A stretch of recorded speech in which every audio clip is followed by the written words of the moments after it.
आज हम वैक्सीन के बारे में बात करेंगे।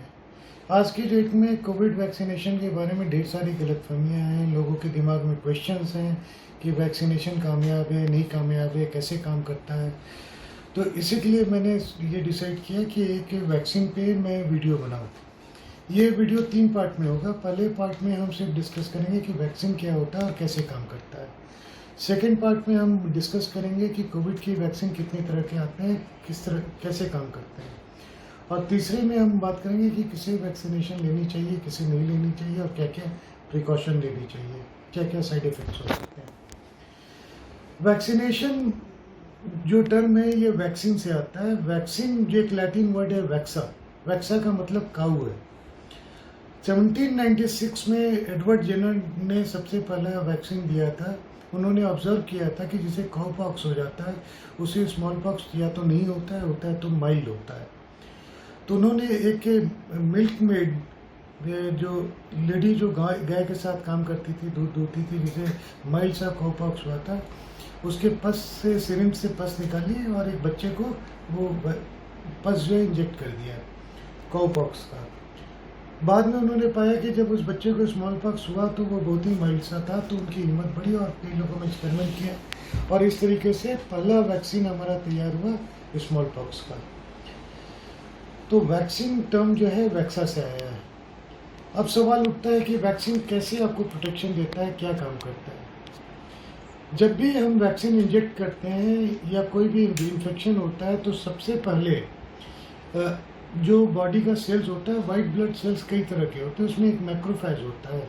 मैक्रोफेज सेल्स आते हैं और वो जो भी फॉरेन बॉडी होते हैं, बैक्टीरिया या वायरस, उसे खा जाते हैं। जो सेल्स इन्फेक्टेड हो जाते हैं उस बैक्टीरिया या वायरस से, चूँकि वो भी हार्मफुल है, उन्हें डिस्ट्रॉय करने के लिए टी लिम्फोसाइट्स आते हैं और वो उन्हें डाइजेस्ट कर सकते हैं। फिर बी लिम्फोसाइट्स आता है जो एंटीबॉडीज बनाता है उन सेल्स के अगेंस्ट में, और जो टॉक्सिन प्रोडक्ट्स होते हैं बैक्टीरिया या वायरस के, उनके अगेंस्ट में। तो अगर हम देखें तो जो हमारी इन्फेंट्री है आर्मी की, बॉडी के डिफेंस बॉडी डिफेंस की, उसमें एक तो जो इन्फेंट्री जो पैदल सेना है वो टी लिम्फोसाइट्स और मैक्रोफेजेस हैं, और जो दूर से मिसाइल से फायर करते हैं वो बीटा लिम्फोसाइट्स होती हैं या बी लिम्फोसाइट्स होते हैं।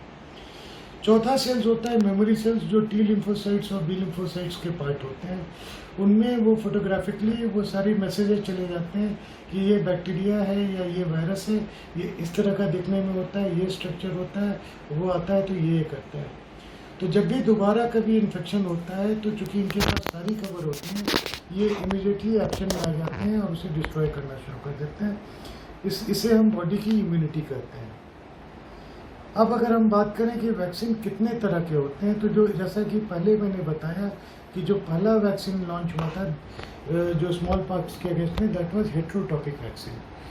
हेट्रोट्रॉपिक वैक्सीन वो कहा जाता है जो बैक्टीरिया या वायरस दूसरे जानवर में इन्फेक्शन तो करते हैं, लेकिन इंसान में या तो बहुत माइल्ड सा इन्फेक्शन करते हैं या नहीं करते हैं। तो इंसान को हम उस बैक्टीरिया या वायरस से जानबूझ के इन्फेक्ट कर देते हैं कि बॉडी की इम्यूनिटी उसके अगेंस्ट में खड़ी हो जाए, और जो मेजर इन्फेक्शन हो तो बॉडी उसके अगेंस्ट में फाइट कर सके। जैसे कि स्मॉल पॉक्स का वैक्सीन हुआ जो हम काउपॉक्स का हम दिया करते थे।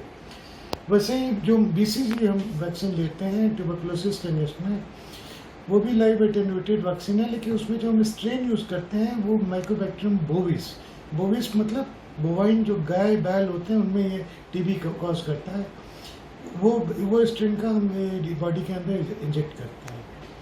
तो ये तो हो गया हेट्रोट्रॉपिक, जो दूसरे किंगडम में करते हैं लेकिन ह्यूमन में इन्फेक्शन नहीं करते हैं। जो ह्यूमन में इन्फेक्शन करते हैं उनमें चूँकि जो बैक्टीरिया या वायरस इन्फेक्शन कर सकते हैं, इसीलिए उनको डिफरेंट तरीके से किया जाता है यूज़। जैसे पहला वैक्सीन होता है live attenuated vaccine. Live attenuated vaccine उसी तरीके से हुआ जैसे आपने किसी सांप का जो जहर का बॉक्स होता है, जहाँ पॉइजन उसका होता है, वो आपने निकाल दिया हो, या जो कहा जाता है विष का दांत आपने हटा दिया हो, फिर आप उस सांप से खेलते रहिएगा, आपको कोई डर नहीं लगेगा।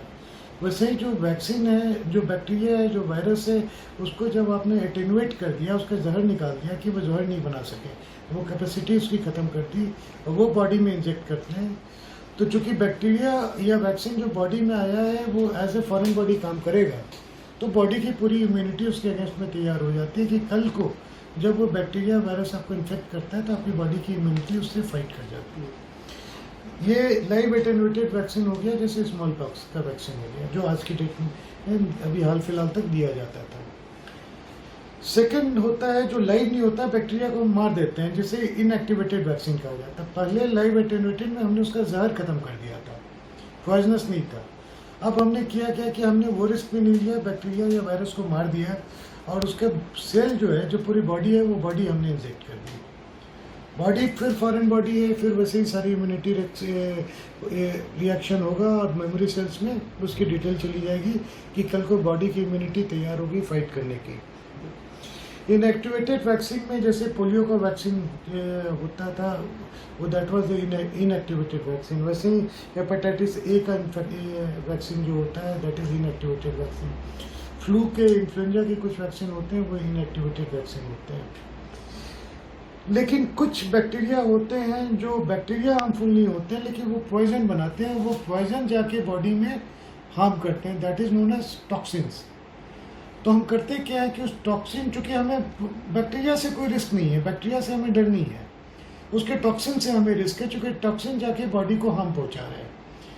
तो हम करते क्या है कि उसके टॉक्सिन को हम इनएक्टिवेट कर देते हैं, हार्मलेस बना देते हैं, और वो टॉक्सिन बॉडी में हम किसी के साथ कंजुगेट करके बॉडी में हम डाल देते हैं। तो बॉडी के लिए जब वो जाता है, वो टॉक्साइड जब बॉडी के अंदर जाता है उसे हम टॉक्सॉइड कहते हैं। टॉक्साइड मतलब जो टॉक्सिन की तरह दिखे लेकिन टॉक्सिन ना हो, पॉइजनस ना हो। तो बॉडी उसके अगेंस्ट में जो इम्यूनिटी क्रिएट करता है वो आपको इम्यूनिटी देता है। जैसे कॉमन जो आप टेटनस का इंजेक्शन लगाते हैं that is known as tetanus toxoid. वैसे डिप्थीरिया का जो होता है डिप्थीरिया टॉक्साइड का होता है। पर्ट्यूसिस व्हूपिंग कफ का जो वैक्सीन होता है दैट इज़ वो टॉक्साइड वैक्सीन होता है। जो डीपीटी का बच्चों को लगता है, छोटे बच्चों को लगता है, that is a toxoid vaccine. इसके बाद से जो अगला आता है वो हम करते क्या है कि हम टॉक्साइड नहीं लेते, हम एक उसका सब यूनिट ले लेते हैं। जैसे हमने उसका एक प्रोटीन ले लिया, प्रोटीन के जैसे वेक्टर हमने दे दिया। वेक्टर का मतलब है किसी और बैक्टीरिया या वायरस के अंदर हमने डाल दिया, जो बैक्टीरिया वायरस हार्मफुल नहीं है। तो that acts as a transport. वो बॉडी में चला गया, बॉडी में जाके उस सेल वॉल के साथ मिलके उसने वो प्रोटीन का हिस्सा अंदर डाल दिया, और प्रोटीन जो है जब फॉरेन बॉडी काम करता है, बॉडी की इम्यूनिटी उसके अगेंस्ट में तैयार हो जाती है। तो that is known as subunit vaccine. वैसे ही कंजुगेट वैक्सीन होती है, जैसे कुछ वायरस या बैक्टीरिया होते हैं जिनके बॉडी का जो आउटर सेल होता है उसका जो कार्बोहाइड्रेट होता है, पॉलीसेकेराइड कहा जाता है, वो उसके अगेंस्ट में हमें इम्यूनिटी चाहिए होती है कि वो कभी सेल के साथ जॉइंट होके मर्ज न करे, अंदर न घुसे। लेकिन जो बॉडी बनाता है, इम्यूनिटी डेवलप करता है, मोस्टली प्रोटीन पार्ट के अगेंस्ट में करता है, न कि पॉलीसेकेराइड के अगेंस्ट में करता है। तो हम उसमें करते क्या है कि उसे हम एक प्रोटीन के साथ अटैच कर देते हैं, प्रोटीन उसे लेके जाता है और वहाँ जाके वो polysaccharide it acts as a foreign body, और उस फॉरेन बॉडी के अगेंस्ट में वो आपका वैक्सीन बनना शुरू होता है। सेकंड होता है जो आज की डेट में हमारे मतलब का है, that is the nucleic acid vaccines. Nucleic acid vaccines में जो मेन है आरएनए वैक्सीन। आरएनए वैक्सीन में जो मैसेंजर आरएनए आप सुन रहे हैं, ये जो वैक्सीन है ये कोविशील्ड वगैरह यही है, mRNA वैक्सीन है। आरएनए वैक्सीन में होता क्या, जो उसके न्यूक्लिक एसिड होती है, न्यूक्लिक एसिड को हम एक लिपिड से कवर कर देते हैं। लिपिड जाकर, चूँकि बिना लिपिड के प्रोटीन सेल के अंदर नहीं जा सकता, रेप्लिकेट नहीं कर सकता है, तो वो अंदर जो है वो जब उसे हमने लिपिड से कवर कर दिया, वो लिपिड अंदर गया, सेल मेम्ब्रेन में मर्ज हुआ और प्रोटीन को अंदर इंजेक्ट कर दिया। ये जो प्रोटीन होता है, ये प्रोटीन आपके डीएनए को चेंज नहीं करते, आप में जेनेटिक चेंजेस नहीं लाते, लेकिन ये बॉडी में जाकर मल्टीप्लाई करना शुरू कर देते हैं जब सेल के अंदर जाते हैं। और चूँकि ये मल्टीप्लाई करते हैं, ये फॉरेन बॉडी होता है, तो बॉडी का इम्यूनिटी सिस्टम इसके अगेंस्ट में तैयार हो जाता है। तो आपको इन्फेक्शन भी नहीं होती है, बॉडी की इम्यूनिटी भी उस इन्फेक्शन के अगेंस्ट में तैयार होनी शुरू होती है। इसमें सबसे कॉमन जो यूज़ किया जाता है that is the viral vector vaccine, mRNA में यूज़ किया जा रहा है। इसमें हम क्या करते हैं कि इसमें जो वायरल पार्टिकल होता है, जो आरएनए होता है, वो उसके अंदर ऐसे नहीं जा सकता है जो डिलीवर करके एंटीजन बनाए सेल के लिए। तो हम करते क्या है कि उसे किसी दूसरे वायरस में जो बॉडी में इन्फेक्शन नहीं करता है उसके अंदर हम डाल देते हैं और उसको हम अंदर पहुंचा देते हैं और बॉडी उसके अगेंस्ट में इम्यूनिटी डेवलप करना शुरू करता है। अब इसमें भी दो डिवीजन आ जाते हैं, non replicating and replicating. Replicating vector vaccine उसे कहा जाता है जो वायरस के अंदर हमने मटेरियल डाला है वो रेप्लिकेट करता है या नहीं करता है। नॉर्मली जो हम अभी वैक्सीन यूज़ कर रहे हैं दैट इज़ नॉन रेप्लिकेटिंग, यानी वो जो वायरस है वो वहाँ जाके देकर उसका काम खत्म हो जाता है, उसके बाद वो रेप्लिकेट नहीं करता है। तो इससे नुकसान ये पहुँचता है कि ये जो इम्यूनिटी डेवलप करती है ये कम टाइम के लिए करती है, तो आपको इसका बूस्टर डोज लेना होता है। जैसे आपने सुना होगा कि कोविशील्ड वगैरह का आपको 1 महीने के बाद या 2 महीने के बाद या 3 महीने के बाद आपको एक बूस्टर डोज की जरूरत होती है, चाहे आप फाइजर की लें या आप कोविशील्ड लें या कोई भी वैक्सीन लें। जो रेप्लिकेटिंग होते हैं इसमें साइड इफ़ेक्ट्स कम होता है नॉन रेप्लिकेटिंग में, क्योंकि वायरल लोड कम होता है, टॉक्सिन्स कम बनते हैं, तो इसलिए इसमें एडवर्स इफेक्ट कम होते हैं, साइड इफ़ेक्ट कम होते हैं। जो रेप्लिकेटिंग होते हैं उसमें इम्यूनिटी काफ़ी, चूँकि वायरस मल्टीप्लाई कर रहा है लेकिन वो वायरस आपको इन्फेक्ट नहीं कर रहा है, आपको कोई हार्म नहीं पहुंचा रहा है। उसके अंदर mRNA आपने जैसे मान लीजिए आपने कोविड का डाल दिया है जिसके अगेंस्ट में आपको इम्यूनिटी चाहिए, क्योंकि वो वायरस काफ़ी दिनों तक रेप्लिकेट करता रहता है, डबल होता रहता है, 4 टाइम्स होता रहता है काफ़ी दिनों तक, तो इसकी इम्यूनिटी लॉन्ग लास्टिंग होती है। लेकिन चूँकि बॉडी में एक इम्यूनिटी रिएक्शन होता है एडवर्स इफेक्ट की वजह से कई बार काफ़ी सीरियस एडवर्स इफेक्ट हो जाते हैं। इसी की वजह से रेप्लिकेटिंग वेक्टर वैक्सीन बहुत कॉमन नहीं है। तो मेनली और भी कई तरह के हैं जो हमारे किसी काम के नहीं हैं, जैसे रिकॉम्बिनेंट वैक्सीन आते हैं, ओपीवी वैक्सीन आते हैं, हम उनकी चर्चा नहीं करेंगे। मेन इतनी ही तरह के वैक्सीन होते हैं और ये तरीके होते हैं जिससे वैक्सीन काम करता है। वैक्सीन जब आप लेते हैं तो कई बार साइड इफ़ेक्ट्स होते हैं। साइड इफ़ेक्ट लोकल होता है कि अगर आपने इंजेक्शन लिया है तो जो इंजेक्शन के साइड पे इन्फ्लेमेशन होती है तो आपको वहाँ पे दर्द होता है, स्वेलिंग होती है, रेडनेस होता है, जो 2-4 दिनों में ठीक हो जाता है। कई बार उसके बॉडी में सिस्टमिक साइड इफ़ेक्ट्स आते हैं जिसकी वजह से आपको फीवर होता है, बॉडी एक होता है, मैलेरिया होता है, जो 2-4 दिन 5 दिन रह के ठीक हो जाते हैं। ये माइनर से साइड इफ़ेक्ट्स होते हैं, बहुत कॉमन नहीं होते हैं।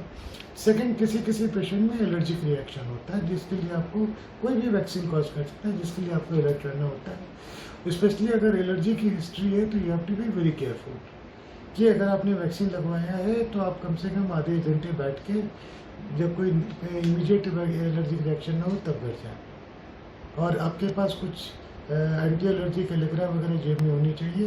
एक अगर महीने 1 दिन 2 दिन 3 दिन के बाद भी कोई एलर्जिक रिएक्शन हो तो आप कोई भी एंटी एलर्जिक ले लें, अदरवाइज साइड इफेक्ट बहुत कम होता है। तो आज की डेट में वैक्सीन के बारे में बस इतना ही। अब कितने तरह के कोविड-19 के वैक्सीन हैं ये अगली बार हम चर्चा करेंगे। नमस्कार।